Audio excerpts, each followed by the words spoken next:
વૈષ્ણવને જય શ્રી કૃષ્ણ કેમ કરે છે? શું કામ આ વ્યવહાર થાય છે? તો ભગવાન ગીતાજીમાં સ્પષ્ટ આજ્ઞા કરે છે, ઈશ્વર સર્વભૂતાનામ હૃદ્દેશે અર્જુન તિષ્ઠતિ ભ્રામયન સર્વભૂતાની યંત્રારૂઢાની માયા. આપણા હૃદયમાં કયા કૃષ્ણ બિરાજે છે ખબર છે? તમે બ્રહ્મ સંબંધ લ્યો, શ્રી ગોવર્ધન ધરને શરણે જાઓ, શ્રી મહાપ્રભુજીના ચરણનો આશ્રય કરો, એટલે મહાપ્રભુજીના હૃદયમાં વિરાજમાન જે પુષ્ટિ સ્વરૂપ પુષ્ટિ પ્રભુ છે એ પરબ્રહ્મ તમારા હૃદયમાં વિરાજમાન થાય છે. ઈશ્વર રૂપે તો પ્રાણી માત્રના હૃદયમાં છે, પણ કૃપા કરવા માટે જો કોઈના હૃદયમાં બિરાજતા હોય તો એ ખાલી આપણા લોકોના હૃદયમાં જ બિરાજે છે, બાકીનાઓને નહીં. સાફ ચેલેન્જ છે અમારું. બોલો, જોયા ને ભગવાનના કેટલા અલગ અલગ સ્વરૂપ છે. ગદા લઈને આવે તો સામા આપ ગદા લઈને ઉતરે. શાલ્વ સાથે યુદ્ધ કર્યા અને ઓલા પૌંડ્રક સાથે ને બધા સાથે જેવો વ્યવહાર કર્યો સામે એવો કરીને બતાવે. અહીં પ્રભુ કૃપા કરવા માટે જ પધાર્યા છે ને એના માટે જ હૃદયમાં બિરાજે છે. એટલે જ્યારે વૈષ્ણવ મળે તો મોઢેથી તમારા હૃદયમાં વિરાજમાન જે પુષ્ટિ જે કૃપા કરે છે એવા પ્રભુનો જય જયકાર થાવ. અને એ પ્રભુને ધારણ કરીને તમે વૈષ્ણવ સ્વરૂપો છો એટલે તમને નમસ્કાર. વૈષ્ણવ સ્વરૂપને આપણે હાથ જોડીએ અને મોઢાથી એના હૃદયમાં વિરાજમાન ભગવાનની જય જયકાર બોલાવી છે. એટલે આપણે વૈષ્ણવ પરસ્પર જય શ્રી કૃષ્ણ કરીએ. ત્યારે ગુરુરેવ બ્રહ્મ એટલે ભગવાન જ ગુરુ, ગુરુરેવ ભગવાન, ભગવાન એવ ગુરુ. મહાપ્રભુજી સુબોધનીજીમાં આજ્ઞા કરે છે. અને ગુરુર બ્રહ્મા ગુરુર વિષ્ણુ ગુરુર દેવો મહેશ્વર ગુરુ સાક્ષાત પરબ્રહ્મ તસ્મૈ શ્રી ગુરવે નમઃ. હવે સાક્ષાત જ્યારે ભગવાન માનીને એમની તમે ભક્તિ કરી રહ્યા છો ત્યારે આવીને વૈષ્ણવ વાળો વ્યવહાર ત્યાં થાય નહીં. શિષ્ય સાથે કરે તે વ્યવહાર ન થાય, એટલે ત્યાં દંડવત પ્રણામ કહેવામાં આવે છે.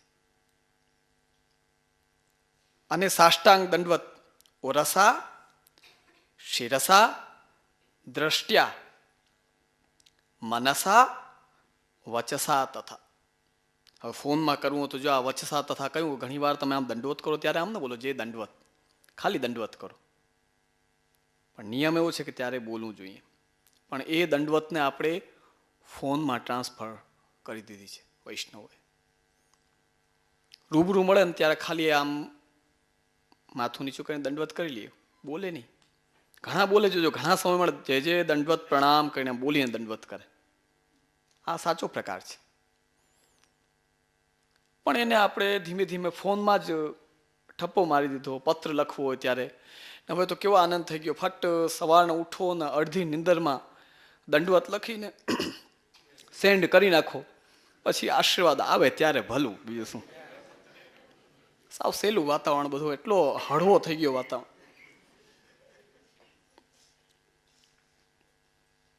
અડધી નિંદરમાં પૂરું ધ્યાન ન હોય દંડવત મોકલી દે.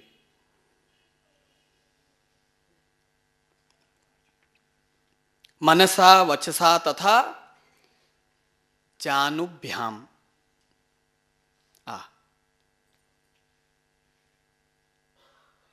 એને સંસ્કૃત સાહિત્યમાં જાનુ, ઉરુ આ બધા શબ્દો એને કહે છે. ઉરુ તદસ્ય યદ વૈશ્ય એટલે આ અને આ. કર પાદાભ્યામ પ્રણામો અષ્ટાંગ કથ્યતે.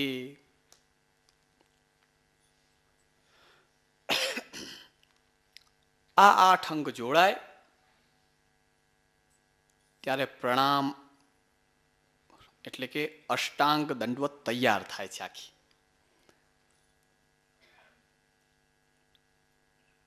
પ્રણિપાત કેને કહેવાય?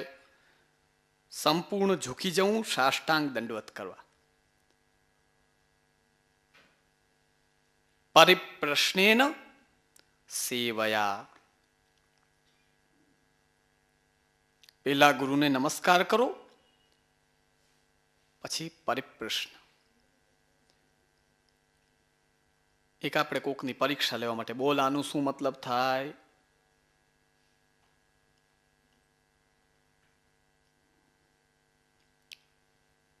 સામેવાળાની પરીક્ષા લેવા માટે જે પ્રશ્ન પૂછવામાં આવે તે, અને રિયલી જાણવા માટે જે પ્રશ્ન પૂછવામાં આવે તે છે ને. બે ગતિ પ્રશ્ન પૂછવાની બે પ્રકારની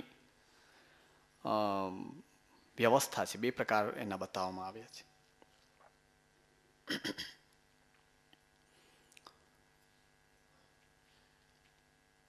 તો ભગવાન કહે છે, અર્જુન તું શીખ કે પરિપ્રશ્ન કરવો. જે ખબર હોય તે ન પૂછો, ન ખબર હોય તે પૂછો અને વિનમ્રતાથી પૂછો.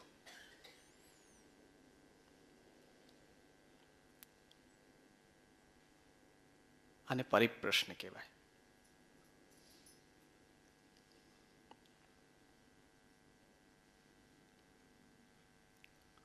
ગુરુ શિષ્યની એટલી વાતો, બધા પ્રસંગો કહેલા છે.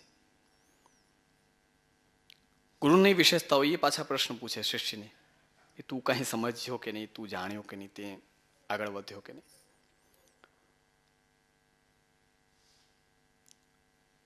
કહેવાય છે ને ઓલો એક પ્રસંગ કે ફિલોસોફીનો પીરિયડ ચાલતો હતો, એટલે દર્શનનો. એમાં ગુરુએ બ્રહ્મ સત્ય ઉપર આખો 1 કલાકનો લેક્ચર આપ્યો. શિષ્યો સામે બધા બિલકુલ ધ્યાન નતા દેતા. પછી છેલ્લે પૂછ્યું શિષ્યોને કે તમે કાંઈ શીખા, કાંઈ સમજ્યા? કે હા, અમે બધી વાત બરાબર સમજી ગયા છીએ. આપ ભણાવો છો તે સત્ય છે, પણ આપ એમ માની રહ્યા છો કે અમે ભણી રહ્યા છીએ એ આપનો બ્રહ્મ છે.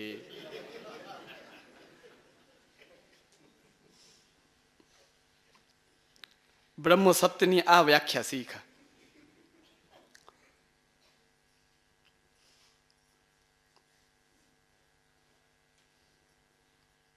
કેટલો સીધો ખુલાસો! કાંઈ આખો પ્રવચન દેવાઈ ગયો એટલે ભાઈ શું સમજ્યા? કે અમે એક સમજ્યા કે તમે ભણાવો છો એ તો સત્ય છે, પણ અમે ભણી રહ્યા છીએ એવું તમે માનો છો એ તમારો ભ્રમ છે, બ્રહ્મની ભ્રમ છે.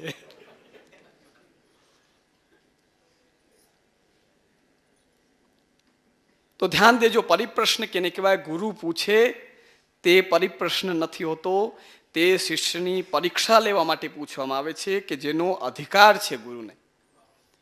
ત્યારે શિષ્ય જે પ્રશ્ન પૂછે તે પરિપ્રશ્ન હોવો જોઈએ, તો એ શિષ્ય ગુરુની કૃપાનો ભાગીદાર બને છે.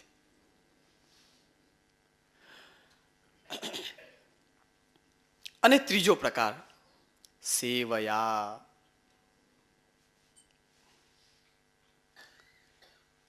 ગુરુની સેવા કરો.